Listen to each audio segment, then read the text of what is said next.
Hello' friend, আপোনালোক কেনে আছে? আশা কৰোঁ আপোনালোক ভালে আছে, ময়ো ভালে আছোঁ। আজি এখন ব্যতিক্ৰম দৃশ্য আঁকিম। এই দৃশ্যখন হৈছে আমাৰ জাতীয় পতাকাখন এখন পাহাৰৰ ওপৰত যে নামি লগাই থৈছোঁ বুলি এনেধৰণৰ এখন দৃশ্য আঁকিম। আমি চাওঁ যে আমাৰ দেশৰ যিখন আমাৰ ফ্লাগ, সেইখন সদায়েই ডাঙৰ হৈ থাকে, উচ্চ হৈ থাকে। সেইটো আমি ভাবোঁ, আমি সন্মান কৰোঁ আমাৰ ফ্লাগখনক, আমাৰ পতাকাখনক। সেইকাৰণে আমি আমাৰ ফ্লাগখনত যাতে যেনেদৰে আমাৰ ভাল লাগে, সেইধৰণে আমি ড্ৰয়িং কৰিব পাৰোঁ আমাৰ ফ্লাগখন, আমাৰ তিৰংগাখন। আজি মই আমাৰ ফ্লাগখন একেবাৰে মাউণ্টেনত লগাই থলোঁ। আপোনালোকে মনোযোগ সহকাৰে আঁকিব আৰু এনেধৰণৰ ভিডিঅ' আঁকি পেলাই মনত এটি আনন্দ উপভোগ কৰিব। নিশ্চয় দৃশ্যখন তোমালোকৰ ধুনীয়াই লাগিব। যিমানে সজাই পৰাই আমাৰ জাতীয় পতাকাখনক আমি লিখোঁ, সিমানে আমাৰ মনত যেন আনন্দ লাগে। সেয়া আমি ভাবোঁ যে আমাৰ তিৰংগা সদায় উচ্চ থাকে।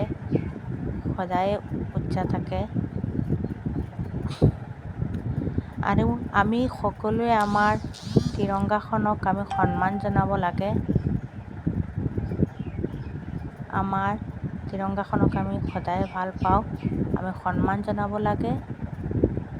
সেইকাৰণে 15 আগষ্ট, 26 জানুৱাৰী অহাৰ আগে আগে আমাৰ ল'ৰা ছোৱালীয়ে স্কুলত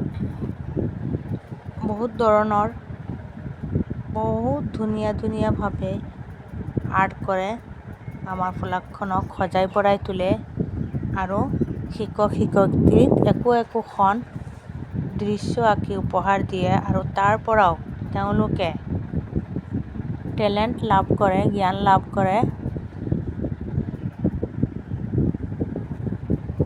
যি কি নহওক, আপোনালোকে মনোযোগ সহকাৰে চালে আঁকিব পাৰে এই পতাকাখন। আমি আমাৰ ল'ৰা ছোৱালীক এনেধৰণৰ দৃশ্য অঁকা শিকাব লাগে, যাতে তেওঁলোকে আঁকিব পাৰে আৰু আনন্দও লাভ কৰিব পাৰে। তেনেদৰে হ'ব লাগে। এয়া মই আকাশৰ অংশ আঁকি আছোঁ। ৰাতিপুৱাৰ দৃশ্য দেই। ৰাতিপুৱা আমাৰ ফ্লাগখন আমি আমাৰ ওচৰত থকা পাহাৰত উদঙাই ধৰিছোঁ 15 আগষ্ট তাৰিখে।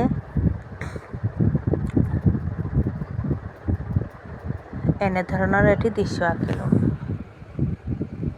নিশ্চয় ফ্ৰেণ্ডসকল, আপোনালোকৰ ভালেই লাগিব, আপোনালোকে শিকিব পাৰিব। একেবাৰে ভেজালমুক্ত অইল পেষ্টেল কালাৰৰ সহায়ত কালাৰ কৰিলোঁ।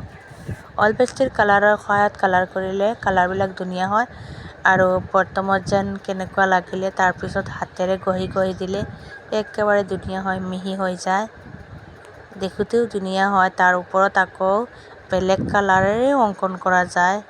এটাই সুবিধা ভাল অইল পেষ্টেল কালাৰৰ। এয়া চাওকচোন মই কি ধৰণৰ ঘঁহি আছোঁ।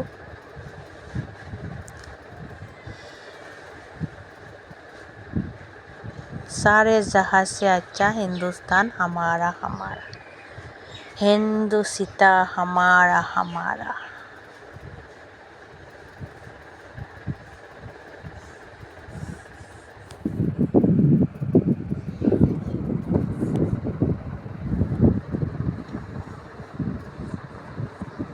এই দৃশ্যখন আমাৰ ল'ৰা ছোৱালীয়ে সহজেই আঁকিব পাৰিব, অলপ মনোযোগ সহকাৰে চালে আঁকিব পাৰিব।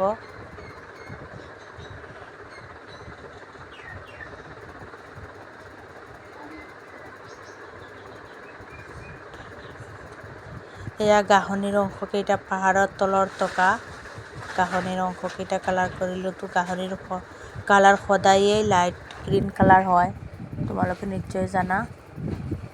এয়া ৰাস্তাটো আঁকিলোঁ। ৰাস্তাটো তেনেকৈ 2-3টা কালাৰৰ সহায়ত এড কৰিলোঁ।